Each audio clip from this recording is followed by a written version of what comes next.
દ્વારકા સ્થિત આરએસપીએલ ઘડી કંપની વિરુદ્ધ જીપીસીબીની કડક કાર્યવાહી। જીપીસીબીએ આરએસપીએલ ઘડી કંપનીનો પ્લાન્ટ બંધ કરવા માટે હુકમ કર્યો છે। 30 દિવસ માટે ઇન્ડસ્ટ્રીયલ પ્લાન્ટ બંધ કરવા માટે જીપીસીબીનો હુકમ। આરએસપીએલ ઘડી કંપનીના પ્લાન્ટનું વીજ જોડાણ પણ કાપી નાખવા માટે હુકમ કર્યો છે। પ્લાન્ટને કારણે જમીનમાં પ્રદૂષણ ફેલાતું હોવાની ખેડૂતોએ ફરિયાદ કરી હતી। જમીનમાં પ્રદૂષણ ફેલાતું હોવા મુદ્દે હાઈકોર્ટ સુધી ખેડૂતો પહોંચ્યા હતા। તો ખેડૂતોની ધારદાર રજૂઆત બાદ જીપીસીબી આકરા પાણીએ થઈ છે। આરએસપીએલ વિરુદ્ધ આકરી કાર્યવાહી બાદ રાજ્યભરમાં ચકચાર મચી છે। તો કંપની વિરુદ્ધ જીપીસીબીની કડક કાર્યવાહી। દ્વારકા સ્થિત આરએસપીએલ ઘડી કંપની વિરુદ્ધ કડક કાર્યવાહી કરવામાં આવશે। આ સાથે જ પ્લાન્ટ બંધ કરવા માટે પણ હુકમ કરવામાં આવ્યો છે। 30 દિવસ માટે ઇન્ડસ્ટ્રીયલ પ્લાન્ટ બંધ કરવા માટે જીપીસીબીએ હુકમ કર્યો છે। જો કે તેના કારણે જમીન પ્રદૂષણ થતું હતું અને ખેડૂતો દ્વારા ધારદાર રજૂઆત કરવામાં આવતી હતી। પ્રદૂષણ ફેલાતું હોવાની ખેડૂતોએ ફરિયાદ કરી હતી અને હાઈકોર્ટ સુધી ખેડૂતો પહોંચ્યા ત્યારે ખેડૂતોની ધારદાર રજૂઆત બાદ જીપીસીબી આકરા પાણીએ થયું છે। તો આજ બાબતે વધુ માહિતી મેળવીશું। આપણી સાથે દ્વારકાથી સંવાદદાતા જોડાઈ ચૂક્યા છે ધર્મેશ ઉપાધ્યાય। ધર્મેશ, દ્વારકા સ્થિત આરએસપીએલ ઘડી કંપની વિરુદ્ધ જીપીસીબી આકરા પાણીએ થઈ છે, શું છે વધુ વિગતો? દાદા, વાત કરવામાં આવે તો કુરંગા સ્થિત આરએસપીએલ ઘડી કંપનીની હદમાં ખેડૂતોની ખાનગી માલિકીની આશરે 250 વીઘા જેટલી જમીન આવેલી છે, જે જમીનમાં કંપની દ્વારા અવારનવાર પ્રદૂષિત પાણી છોડવામાં આવતું હોય, જેને અનુસંધાને ખેડૂતોએ ગુજરાત પ્રદૂષણ બોર્ડમાં અવારનવાર રજૂઆતો કરી હતી અને મામલો હાઈકોર્ટ સુધી પહોંચ્યો હતો। ત્યારે હાઈકોર્ટની ફટકાર બાદ આખરે ગુજરાત પ્રદૂષણ બોર્ડે પણ આ મામલે કડક હાથે કાર્યવાહી કરતા આરએસપીએલ ઘડી કંપનીનો જે પ્લાન છે તે 30 દિવસ માટે બંધ કરવાનો હુકમ કર્યો છે। સાથે સાથે ઇલેક્ટ્રિસિટી પણ કટ કરવાનો હુકમ કર્યો છે। આ સમગ્ર મામલે ગુજરાતમાં આપની પાસે આવું છું, પરંતુ આપણી પાસે સરપંચ જોડાઈ ચૂક્યા છે આપણી સાથે। સરપંચજી, સ્વાગત છે આપનું ગુજરાત ફર્સ્ટમાં। જે પ્રકારે પ્રદૂષણ ફેલાતી હોવાની વાત ખેડૂતો દ્વારા રજૂઆત કરવામાં આવી હતી અને હવે કંપની સામે આકરા પાણીએ જીપીસીબી થઈ છે।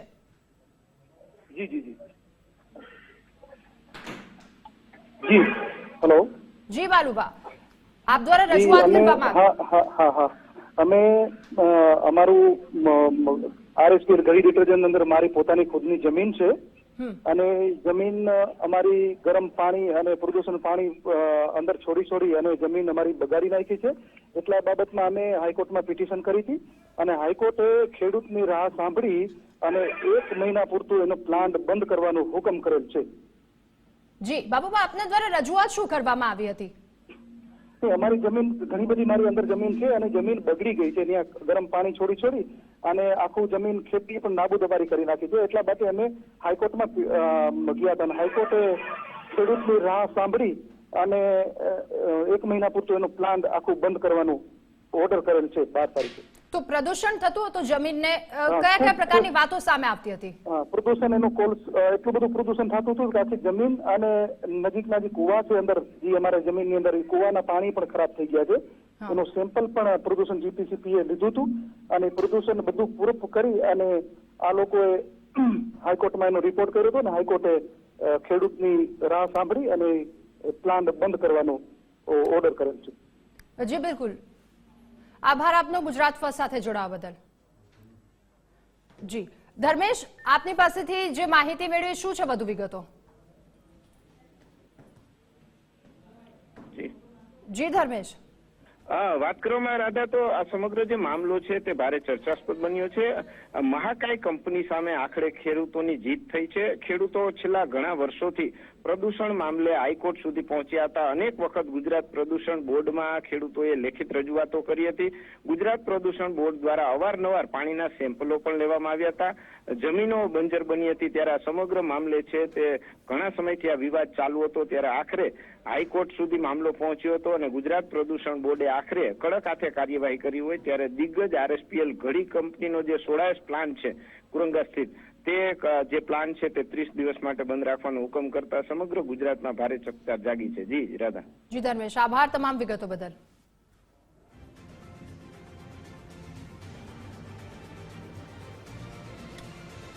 તો આપણી સાથે ખેડૂત તરફે એડવોકેટ પણ જોડાઈ ચૂક્યા છે ગિરીશભાઈ, સ્વાગત છે આપનું ગુજરાત ફર્સ્ટમાં। ગિરીશભાઈ, જે આપના દ્વારા રજૂઆત કરવામાં આવી હતી અને એ રજૂઆતને સાંભળી લેવામાં આવી છે। ઘટના એવી છે કે કોરુંગામાં જે આરએસપીએલ કંપની છે એમાં ખેડૂત ખાતેદારોની જમીન છે, એમાં કંપની દ્વારા આરએસપીએલ કંપની દ્વારા ખૂબ પ્રદૂષણ ફેલાવવામાં આવતું હતું. વારંવાર રજૂઆતો થઈ હતી. રજૂઆતોને ધ્યાને લઈ જીપીસીબી દ્વારા કોઈ કાર્યવાહી ન થતા ખેડૂતો નામદાર ગુજરાત હાઈકોર્ટમાં ગયા હતા. હાઈકોર્ટે જીપીસીબી ને નોટિસ કરી હતી અને સ્થળ ઉપરનું વેરિફિકેશન કરવાનું કહ્યું હતું. એ સંદર્ભે જીપીસીબી દ્વારા સ્થળ ઉપરનું વેરિફિકેશન કરી 12/1/2024 રોજ હુકમ કરી અને 30 દિવસ માટે જે કઈ પાવર પ્લાન્ટ છે આરએસપીએલ નો એને બંધ કરવા માટેનો હુકમ કર્યો છે. સાથે સાથે કન્સર્ન ઓથોરિટી એટલે જીઈબી ને આની જે કઈ ઇલેક્ટ્રિસિટીની લાઈનો છે એ પણ કાપવા માટેનો હુકમ કર્યો છે. અને સાથે સાથે જો એ પોતાના પાવર પ્લાન્ટ આધારિત કામ કરતા હોય તો એને પણ 30 દિવસ માટે સ્થગિત કરવાનો હુકમ કર્યો છે. ગિરીશભાઈ, એક કંપનીની સામે પડ્યા આજે જે અત્યાર સુધીની જે આખી લડત છે, લડત ખૂબ અઘરી રહી હશે. જી ખૂબ અઘરી રહી. ખૂબ આમાં ઉતર ચઢાવ આવ્યા છે. વર્ષો 2017 થી લઈ અને ટિલ ધીસ ટુડે 2024 સુધી અનેક વખત રજૂઆત થઈ છે. સેન્ટ્રલમાં પણ પોલ્યુશન કંટ્રોલ બોર્ડમાં રજૂઆત થઈ છે. અનેક વખત જીપીસીબી વાળા આવી અને સેમ્પલ કલેક્શન કર્યા છે, પરંતુ ઠોસ કાર્યવાહી ક્યારેય કંપની સામે કરી નથી. આખરે નામદાર ગુજરાત હાઈકોર્ટે નોટિસ ઇસ્યુ કરી, ત્યારબાદ કઈક કંપની સામે ઠોસ એક્શન લેવામાં આવ્યા છે. જી ગિરીશભાઈ, આભાર ગુજરાત ફર્સ્ટ સાથે જોડાવા બદલ. અને આજ મુદ્દે આપણી સાથે જોડાઈ ચૂક્યા છે ન્યૂઝ રૂમથી અમારા સંવાદદાતા ઉમંગ રાવલ. ઉમંગ, જે પ્રદૂષણની ફરિયાદ દ્વારકામાં ખેડૂતો દ્વારા કરવામાં આવી હતી અને આખરે એ ખેડૂતો હિત તરફી એક મહત્વનો નિર્ણય લેવામાં આવ્યો છે. ખેડૂતોની લડત રંગ લાવી હાઈકોર્ટમાં ખેડૂતો પહોંચ્યા હતા, કારણ કે આરએસપીએલ ગ્રુપ હેઠળ આવેલી આ ઘડી ડિટર્જન્ટ કંપનીની જે યુનિટ આવેલું હતું, જે ફેક્ટરી આવેલું હતું, એ ફેક્ટરીના કારણે જમીન છે પ્રદૂષિત થતી હતી. ખેડૂતોને પાક લેવામાં તેમના પાકને ભારે નુકસાન થતું હતું, એટલે તેઓ હાઈકોર્ટે પહોંચ્યા હતા અને હાઈકોર્ટના દરવાજા ખખડાવતા જ ગુજરાત પોલ્યુશન કંટ્રોલ બોર્ડ છે એ એક્શનમાં આવ્યું અને જે ઘડી ડિટર્જન્ટનો પ્લાન્ટ દ્વારકા ખાતે સ્થિત છે ત્યાં આગળ એને રોક લગાવી દીધી છે. 30 દિવસ માટે બંધ કરવાની નોટિસ છે ફટકારવામાં આવી છે અને નોટિસ પણ ગુજરાત ફર્સ્ટ પાસે છે. ગુજરાત ફર્સ્ટ પાસે નોટિસ છે અને એમાં સીધો જ જે ઉલ્લેખ કરવામાં આવ્યો છે આખી નોટિસના અમને જે પોઈન્ટ 30 દિવસ માટેના જે બંધ કર્યો છે, 5મા નંબરનો જે પોઈન્ટ છે, to the decide to concern authority to disconnect supply of electricity, એટલે અને સાથે સિંગલ ફેઝની લાઈન હોય તો પણ તે 30 દિવસ માટે તે બંધ કરવા માટેનો ઓર્ડર છે અહીંયા કરવામાં આવ્યો છે. 30 દિવસ અહીંયા લખેલા છે ને સાથે 6ઠ્ઠા નંબરના પ્લાન્ટમાં જે નંબરનો પોઈન્ટ છે એમાં પણ લખવામાં આવ્યું છે, if your plant run on captive power plant or DG set, then you shall stop them also within 30 days often from the date of issue of this order. એટલે આ નોટિસ મળ્યાના 30 દિવસની અંદર જ ત્યારથી લઈ અને 30 દિવસ સુધી આ જે પ્લાન્ટ છે બંધ કરવાનો રહેશે. સિંગલ ફેઝ લાઈન હોય તો તે પણ બંધ કરવાની રહેશે. એટલે ખેડૂતોની મહેનત તે રંગ લાવી છે. ખેડૂતો આવી અનેક ફેક્ટરીઓ છે કે જે પ્રદૂષણ કરી રહી છે, જે હવાઈ પ્રદૂષણ હોય, જમીન પ્રદૂષણ હોય, આ માફિયાઓ બેફામ બન્યા છે. ત્યારે આ ઘડી ડિટર્જન્ટ બનાવતી આ જે કંપની હતી એ કંપની ઉપર જીપીસીબીએ મોટી કાર્યવાહી કરી છે. 30 દિવસ માટે આખો જે પ્લાન્ટ છે બંધ કરી દેવામાં આવ્યો છે અને તેને લઈને અત્યારે ગુજરાતભરમાં આ વાતને લઈને ચર્ચા થઈ રહી કે જીપીસીબી આખરે ક્યાંક જાગ્યું, ખેડૂતોના હિતમાં તેમણે કામ કર્યું છે. ખેડૂતોએ અનેક વખત રજૂઆતો કરી હતી અને છેલ્લે જ્યારે ખેડૂતો હાઈકોર્ટમાં પહોંચ્યા ત્યારે જીપીસીબીએ ને આંખ ખુલી અને તેમણે આ પગલા લીધા છે. એટલે ક્યાંક ને ક્યાંક ખેડૂતોનો જીત થતી અહીંયા દેખાઈ રહી છે. અને એક આવી કંપનીને પરંતુ અનેક એવી કંપનીઓ છે આ ઘડી ડિટર્જન્ટ સહિતની કે જે માફિયાઓ છે, પ્રદૂષણ માફિયાઓ, જે હવા પ્રદૂષણ અને જમીન માફિયાઓ જમીનની અંદર પણ પ્રદૂષણ ફેલાવી રહ્યા છે, જેના કારણે ખેતીના પાકને ભારે નુકસાન થાય છે. આમાંથી નીકળતું જે કેમિકલ યુક્ત પાણી છે એ પણ જમીનને પ્રદૂષિત કરે છે અને તેના જ કારણે ક્યાંક ખેડૂતો છે તેમને પાક લેવામાં પણ ક્યાંક તકલીફ થાય છે, તેમના પાક ઉછેરમાં પણ ક્યાંક તકલીફ થાય છે. એટલે આવી ઘણી બધી ફરિયાદો હતી. જો કે દ્વારકાની અંદર ખેડૂતોની લડત રંગ લાવી અને તેને લઈને જ આજે ઘડી ડિટર્જન્ટનો જે પ્લાન્ટ છે આરએસપીએલ ગ્રુપની હેઠળ જે આવે છે અને 30 દિવસ માટે તેની ઇલેક્ટ્રિસિટી પણ બંધ કરી દેવામાં આવી છે અને નિર્ણય જે છે એ કરવામાં આવ્યો છે. બિલકુલ ઉમંગા, પરથી એક વાત સ્પષ્ટપણે કહી શકાય કે કોઈ પણ કંપની, કોઈ પણ મોટી ઇન્ડસ્ટ્રી કે જેના સામે આકરા પગલા ઘણા વર્ષો બાદ લેવામાં આવ્યા છે અને એક સામાન્ય ખેડૂતોની વારે ઉભા છે. ઉમંગ, આભાર તમામ વિગતો બદલ.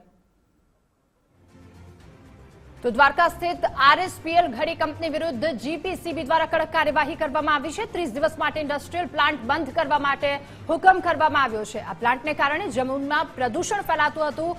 ખેડૂતો દ્વારા વાતને લઈને ફરિયાદ કરવામાં આવી હતી અને ખેડૂતોની ધારદાર રજૂઆત બાદ જીપીસીબી કંપની સામે આકરા પાણીએ થયું છે. તેમના વિરુદ્ધ કાર્યવાહી કરવા માટે રાજ્યભરમાં ચકચાર પણ મચી છે. તો પ્લાન્ટનું વીજ જોડાણ કાપી નાખવા માટે હુકમ કરવામાં આવ્યો છે. પહેલા વાપરો અને પછી વિશ્વાસ કરો, આ ટેગથી ઘડી ચાલતું હતું. એટલે કે હવે પણ કહી શકાય કે પહેલા પ્રદૂષણ ફેલાવો અને પછી કંપની બંધ કરો, જેટલું પ્રદૂષણ તેમના દ્વારા ફેલાવવામાં આવતું હતું. પરંતુ એક વાત અહીંયા સારી કહી શકાય કે આખરે સામાન્ય ખેડૂતોની વારે આવીને ઊભા છે. જીપીસીબી દ્વારા જે કડક કાર્યવાહી કરવામાં આવી છે, એ કડક કાર્યવાહીને લોકો વધાવી રહ્યા છે, કારણ કે એક મોટી ઇન્ડસ્ટ્રી સામે, એક મોટી કંપની સામે પગલા ભરવા એ ઘણા વર્ષો બાદ આવી વાત સામે આવી છે. ઘણા વર્ષો બાદ આ પ્રકારનો નિર્ણય લેવામાં આવ્યો છે અને ઘણા વર્ષો બાદ આકરા પાણીએ પણ થયા છે. ત્યારે આ પ્લાન્ટના કારણે જમીનમાં પ્રદૂષણ ફેલાતું હતું અને આ ફરિયાદ ખેડૂતો દ્વારા કરવામાં આવી હતી. ખેડૂતોની ધારદાર રજૂઆત બાદ જીપીસીબી દ્વારા મહત્વનો નિર્ણય લેવામાં આવ્યો છે. ફરી એકવાર આપણી ઉમંગ રાવલ પાસે જઈશું. ઉમંગ, જે આ એક મહત્વનો નિર્ણય લેવામાં આવ્યો છે, કહી શકીએ કે દાયકા બાદ આ પ્રકારનો સારો નિર્ણય કદાચ લેવાયો છે. ચોક્કસથી આ જીપીસીબીએ અનેક એવી ફેક્ટરીઓ છે જેના ઉપર લગામ લગાવવી જોઈએ, લગામ કસવી જોઈએ, પરંતુ જીપીસીબીના અધિકારીઓ ક્યાંક ઊંઘમાં રહ્યા છે. એના કારણે જ આવી ઘડી જેવી જે કંપનીઓ છે કે જે ડિટર્જન્ટ બનાવે છે અને જમીનની અંદર જે પ્રદૂષણ કરે છે. રાધા, તમને એ પણ બતાવવા માંગીશ કે અહીંયા જે એની ટેગલાઇન છે, એ ટેગલાઇન શું છે કે પહેલે ઇસ્તેમાલ કરે ફિર વિશ્વાસ કરે. પહેલા ઇસ્તેમાલ કરી લીધો, જમીનમાં પ્રદૂષણનો, ખેડૂતોનો વિશ્વાસ જીત્યો, ક્યાંક લોકોનો વિશ્વાસ જીત્યો અને પછી હવે કંપની છે બંધ થઈ રહી છે. આની ટેગ વિશ્વાસ કરે એટલે કેટલા હકથી એ લોકો કહેતા હતા કે અમારી જે કંપની છે ખૂબ સારી છે, પરંતુ ક્યાંક આની આડની અંદર, આ ટેગલાઇનની અંદર આ જે ઘડી ડિટર્જન્ટ બનાવતી જે કંપની છે, ઘડી કંપની જે છે, એ જમીનમાં પ્રદૂષણ કરી રહી હતી અને તેના કારણે ખેડૂતોના પાકને નુકસાન થતું. આ જ એ ડિટર્જન્ટ પાવડર છે કે જે આ યુનિટ જે બંધ કરવામાં આવ્યું છે 30 દિવસ માટે, એ જ કંપનીની અંદર આ ડિટર્જન્ટ બનતું હતું અને તેના કારણે ક્યાંક ને ક્યાંક જે જમીન છે એને નુકસાન થતું હતું, ખેડૂતોને નુકસાન થતું હતું અને એના જ કારણે ખેડૂતો છે કોર્ટમાં પહોંચ્યા હતા અને કોર્ટમાં પહોંચતાની સાથે જીપીસીબી જે છે એને પગલા લીધા ને 30 દિવસ માટે યુનિટ છે બંધ કરવામાં આવ્યું. પરંતુ એ વાત હકીકત છે કે આવી ટેગલાઇન સાથે અનેક ફેક્ટરીઓ ધમધમી રહે છે. આરએસપીએલ ગ્રુપ ખૂબ મોટું છે. ક્યાંક સાઠગાંઠના કારણે અત્યાર સુધી ખેડૂતોએ અનેક વખત જીપીસીબીમાં રજૂઆત કરી છે, તેમ છતાં જીપીસીબીએ કામ ન કર્યું. પરંતુ હાઈકોર્ટના જ્યારે દરવાજા ખખડાયા, કારણ કે ન્યાયપાલિકા ઉપર બધાને ભરોસો છે અને ન્યાય ખેડૂતોના હિતમાં આવે ને ત્યારે આવડી મોટી કંપની સામે જ્યારે પગલા લેવાય ત્યારે એ ઉલ્લેખનીય એ બાબત છે કે અત્યાર સુધી જ્યારે ખેડૂતોએ રજૂઆતો કરી હતી તેમ છતાં પણ જીપીસીબીએ પગલા ન લીધા અને ક્યાંક ખેડૂતોને હાઈકોર્ટે જવું પડ્યું અને આવડી મોટી કંપનીને 30 દિવસ માટે બંધ કરવી પડી. જી બિલકુલ, 30 દિવસ માટે બંધ કરવી પડી. ઉમંગ, આ સાથે વાત એ પણ મહત્વની થઈ જાય છે કે આ એક કંપની નહીં, પરંતુ ઘણી બધી કંપની એવી છે કે જેમને કોઈની સાથે મતલબ જ નથી. એ જમીનનું પ્રદૂષણ ફેલાવે છે, પાણી પ્રદૂષણ ફેલાવે છે અને આ બધા જ પ્રદૂષણમાં એમનો નફાની મહત્વની વાત હોય છે અને લોકોનું હિત નથી જોતા. ઉમંગ, આભાર આપનો તમામ વિગતો બદલ. તો પ્લાન્ટનું વીજ જોડાણ કાપી નાખવા માટે હુકમ કરવામાં આવ્યો છે. પહેલા પ્રદૂષણ ફેલાવો અને પછી કંપની બંધ કરો, કારણ કે જે ઘડીની ટેગલાઇન છે, પહેલે ઇસ્તેમાલ કરો ફિર વિશ્વાસ કરો.